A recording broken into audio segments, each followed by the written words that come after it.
Welcome to Tango Bravo. Join us as we delve into the real-world experiences and stories of everyday veterans.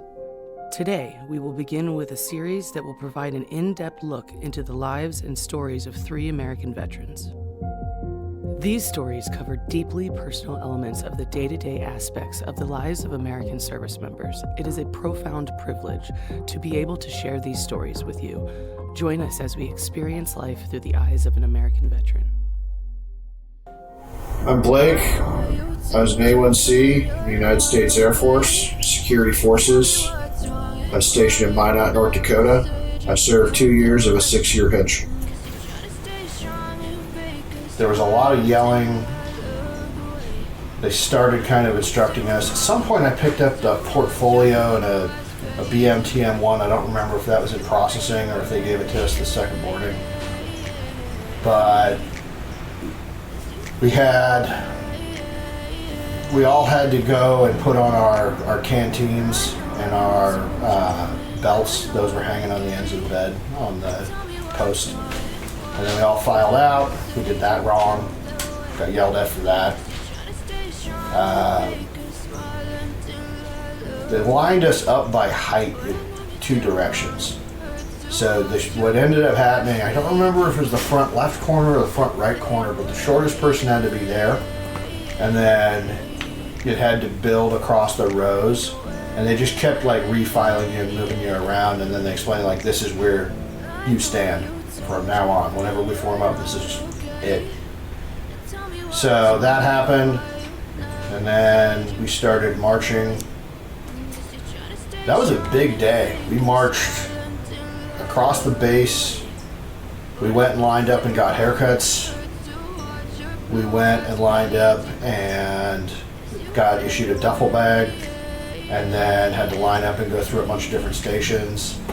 And what I thought were Air Force personnel, but as it turned out later, I found out it was just a detail of other people that were further along in basic training, because later we pulled details. They would hand out what you needed and you would put it in the bag. And went all the way through that, and then you all lined up out in basically the street, no cars, it's just paved like a street out front. And you're standing there still in your civvies, which was kind of weird, and you've got all this junk. And then I think at that point we went back, and then we changed into our greens, our BDUs. But we weren't allowed to wear boots yet. We were wearing these horrible New Balance tennis shoes. Hated those friggin' things. And then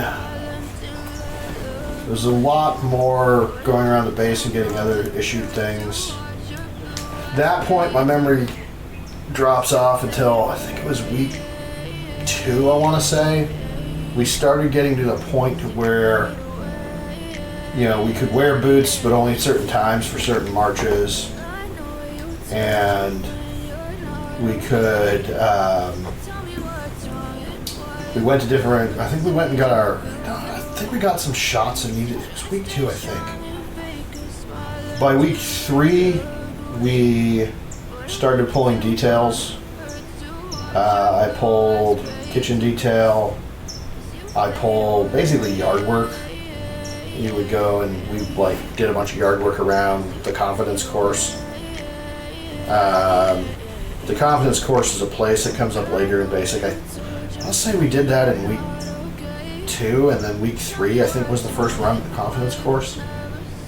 And then confidence course is basically like a lot of obstacles and different things, like you rappel down a rock face and you go across the monkey bars across a swamp, unless like me your hands don't grip, you slip and you fall in the swamp, and then you're wet for the rest of the day. There's a bunch of other stuff there, I don't remember it very well, but there was a whole bunch of different things. And then around week 4 I think is when we went to CADM, which is Combat Arms and Training, and that's when we all got qualified on the M16A2 rifle. That they were actually, the CADM instructors were actually relatively nice to us for the first time. I think that was mostly a safety thing, but we got to see our TIs at the end of the day, so everything was complete. and that we did get yelled at that day. That was the first time it was actually anything fun.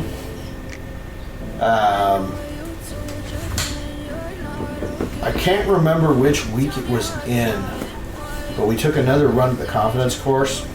Fell in the swamp again. Wet all day. That sucked. Honestly, I think they might have greased the monkey bars, but not really sure. I don't think anybody made it across that without falling in the swamp. And then it gets foggy at that point. We had to do a really long hike that I got heat stroke for.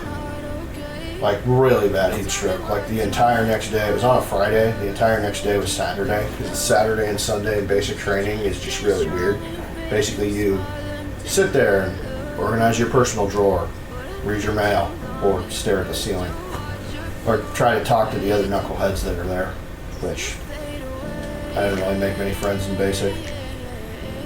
So the whole following Saturday, I remember just laying there, just hydrating and hot.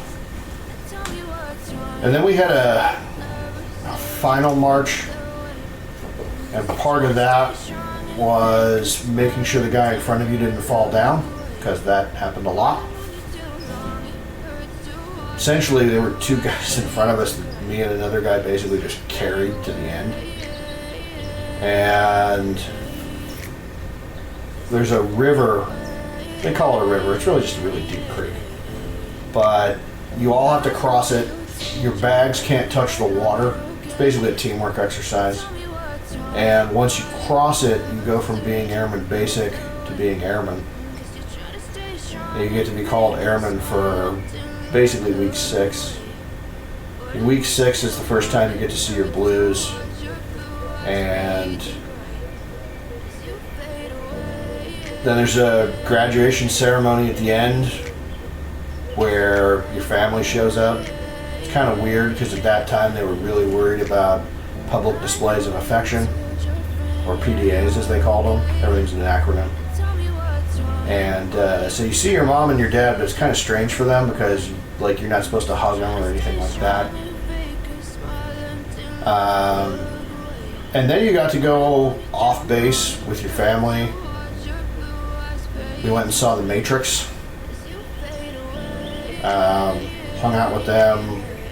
Went back. That was about it.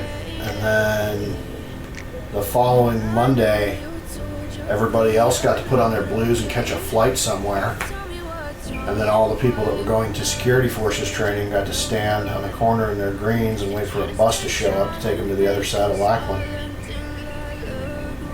I know I'm leaving a lot out because it's foggy as hell. That's about all I really remember.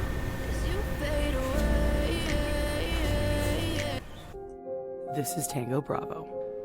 Our goal is to give you the full experience of sitting and chatting with service members and hearing the stories and details that are rarely told.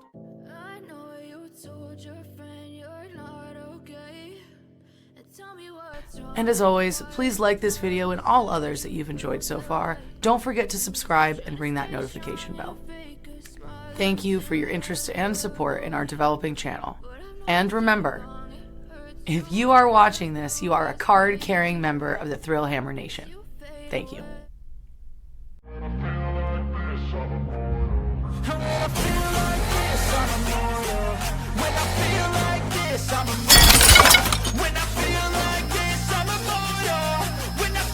Thrill Hammer.